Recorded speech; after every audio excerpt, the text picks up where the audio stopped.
नमस्कार दोस्तों, स्वागत है आपका प्रयागराज स्टेप चैनल पर।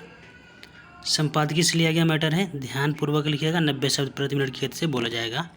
डिक्टेशन शुरू होगी 5 सेकंड में। Ready, start. इतिहास में समय समय पर विभिन्न प्रकार के सामाजिक, राष्ट्रीय, राजनीतिक संकट आते रहे हैं। संकट आते हैं, चले जाते हैं। आर्थिक व्यवस्था में उथल पुथल होती रहती है। कुछ परिवर्तन, संशोधन होते हैं, पर कुल मिलाकर वही ढर्रा जारी रहता है। इस सारी प्रक्रिया से हम सब अच्छी तरह परिचित हैं। निस्संदेह वर्तमान संकट कुछ अलग प्रकार का है। यह अलग इसलिए है कि यह धन या अन्य स्थूल वस्तुओं को लेकर नहीं है, बल्कि धारणाओं से जुड़ा है। यह असाधारण इसलिए है कि यह सोच विचार व मनोधारणा के क्षेत्र में है। हम विचारों के झगड़ों में उलझे हैं, हत्या का समर्थन करने में लगे हैं। उचित साध्य की प्राप्ति के लिए साधन के तौर पर हत्या का समर्थन आज संसार भर में हो रहा है। पहले पाप को पाप माना जाता था, हत्या को हत्या ही समझा जाता, परंतु हत्या आज मान्य लक्ष्य को पाने का साधन बन गई है। हत्या चाहे व्यक्ति की हो या समूह की, उसे आज सही माना जा रहा है, उसका समर्थन किया जा रहा है।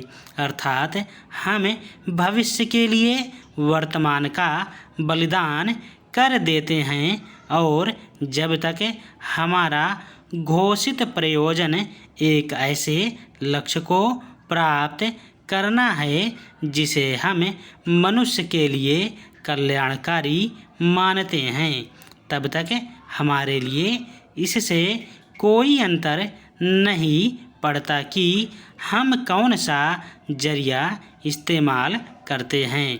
यानी ऐसा माना जा रहा है कि किसी अनुचित साधन से उचित साध्य पाया जा सकता है, और फिर वैचारिक कसरत के सहारे हम उस अनुचित साधन का समर्थन करने लगते हैं। इससे पहले जो तमाम संकट आए हैं, उनमें समस्या वस्तुओं या मनुष्यों के दोहन शोषण की रही है। आज समस्या धारणाओं की उठापटक, उनके दुरुपयोग की है, जो कहीं अधिक घातक है, क्योंकि विचारों का दुरुपयोग विध्वंसक होता है।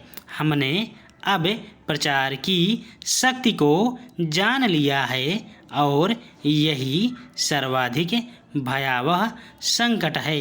मनुष्य में बदलाव के लिए धारणाओं का सहारा लेना। आज दुनिया में यही हो रहा है। मनुष्य महत्वपूर्ण नहीं रहा, महत्वपूर्ण हो गई है विचार प्रणालियाँ, धारणाएं। हम लाखों मनुष्यों को नष्ट कर सकते हैं, बशर्ते हम कोई तय नतीजा पेश कर पाएँ, और उस नतीजे को, लक्ष्य को सही ठहराने के लिए हमारे पास विचार हैं, धारणाएं हैं। निस्संदेह यह स्थिति अभूतपूर्व है। बुराई बुराई है, वह अच्छाई को जन्म नहीं दे सकती। युद्ध शांति का साधन नहीं बन सकता। युद्ध कुछ गौण लाभ दे सकता है, जैसे अधिक कार्य क्षमता वाले वायुयान का निर्माण, परंतु वह मनुष्य के लिए शांति नहीं ला सकता और हम युद्ध को शांति लाने के साधन के बतौर तार्किक रूप से सही ठहरा रहे हैं। बौद्धिकता जब मानव जीवन पर हावी हो जाती है तो अभूतपूर्व संकट बरपाती है। धन्यवाद।